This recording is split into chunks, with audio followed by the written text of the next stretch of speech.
Morning again sa inyo, magandang umaga, magandang tanghali, magandang hapon, magandang gabi sa lahat ng mga manonood. Mapaanong oras mo man ito napapanood at kung nasan ka man ngayon. Magandang araw sa iyo, guys. Andito na naman tayo sa ating channel, Mr. KGB Crypto. Ang oras natin ngayon ay 9:41 AM dito sa Pilipinas, November 6, 2023. So medyo umangat si Bitcoin, guys. Kahit papaano, umangat ang Bitcoin.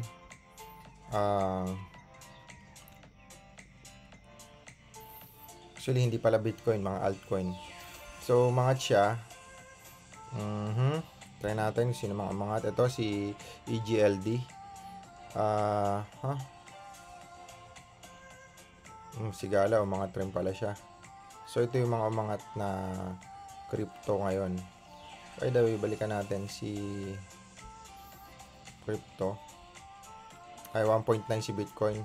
So, bumaba siya onte. Pero yung mga altcoin naman ang nagrally. Tumaas pala si XRP. Ito lang ang tanging coin na nasa halos top 10 na hindi umangat nung bull run 2021. Kasi nga dahil sa kaso nila sa SEC. Pero sabi nila na or may maraming rumors na nagbibigay ng mga balita na ito daw ay malalagpasan nila yung kaso nila sa SEC. So, pag sila nanalo, automatic yan mag-bull run to ng bongga. Kasi 190 to sa pagkakatanda ko dati. 190 ang ano niya. Mali pala. 169. So 169 yung pinaka all-time high niya. Kung titingnan natin yan, para magka-idea din yung walang idea sa Forex. So CoinGecko lang or CoinMarketCap. Pero ako dito kadalasan sa CoinGecko. So ito siya, 160 plus. 160 plus siya nag-bull run. Check natin. 169.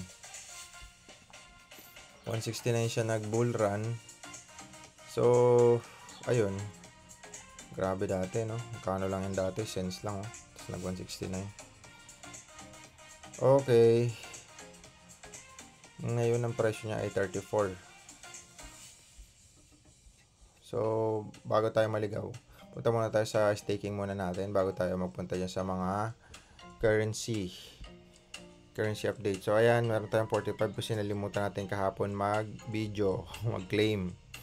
Kaya, ayan, nasa 196 na ulit siya. Umangat kasi, umangat si AXS. So, restake lang natin yan, guys. Ayan. Ang pagre-restake natin ay halos mahigit isang taon na. Kaya ito, yung 120, yung 20 natin, nasa 20 halos yun, 22, 23. Ngayon, nasa 33 na siya. AXS. So, kung titingnan natin yan, magkano na ba siya ngayon? May tumaas kasi si AXS. Tuloy-tuloy ang development ni AXS, walang katapusan. Kasi nga, siyempre, nag-top sila, payag ba silang hindi sila bumalik doon? Kaya hindi sila nag-stop mag-develop. So, meron tayong 33,940, guys. Check natin. Ayun, meron tayong 10.9. Yan. So, na-restake na natin. Punta tayo sa Katana para maklaim natin yung farm dito. Refresh lang muna natin. Okay. Connect natin sa wallet. At claim natin. Meron tayong 39.55 na ron. So, dating gawin, nahati ko lang yan. Okay. Pero meron dito yung berry eh. Kita nyo ba ito? May berry tayo. Kaso hindi pa siya pwede swap. Pwede na ba? Pwede na. Tumaas na, oh. Tumaas yung value ni berry, guys. Sayang, hindi ako nakabili ng marami. Nabili ko kasi yan one ano lang eh. One ron lang. Tumaas nga siya. So, ayun.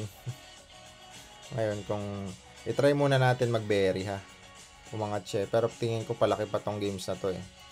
So, papalit lang tayo ng max natin. Tira tayo mga 40. Try natin 40. Yan, meron tayong 55,000. So, try natin mag-swap, mag-berry.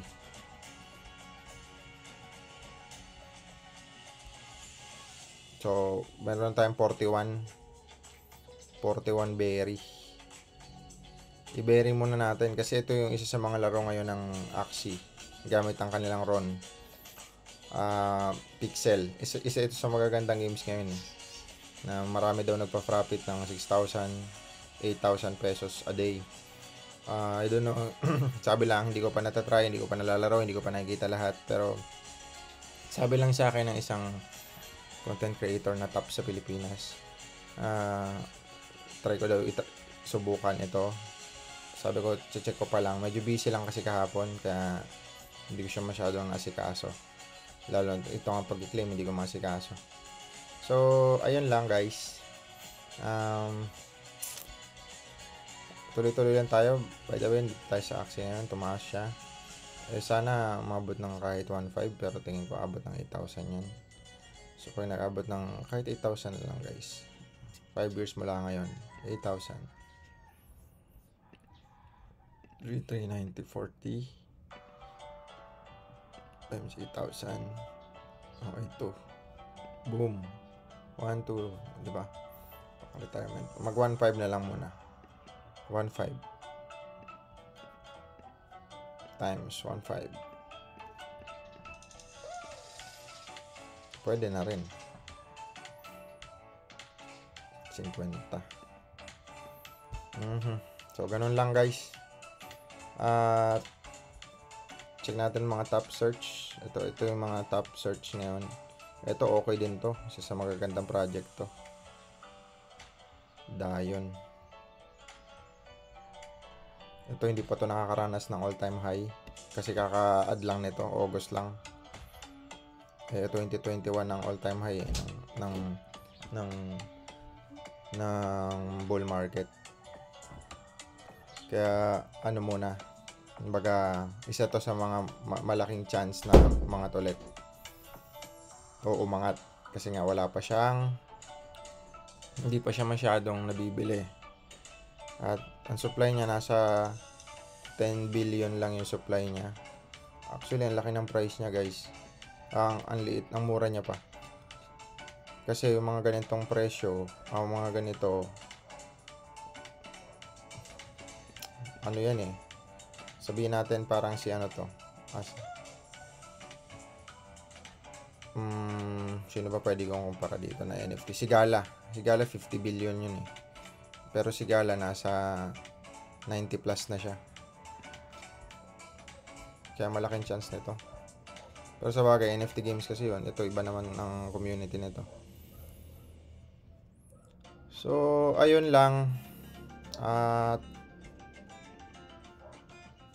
balik na tayo.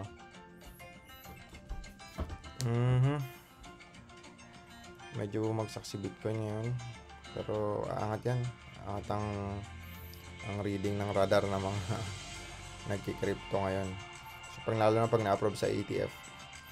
So, ayun lang. Thank you so much ulit sa inyo. Today is November 6. Thank you so much sa lahat ng nagpo-follow, nagsusubscribe.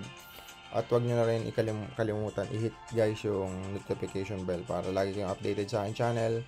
Thank you so much. This is Mr. Crypto KGB Crypto. Thank you. Bye-bye.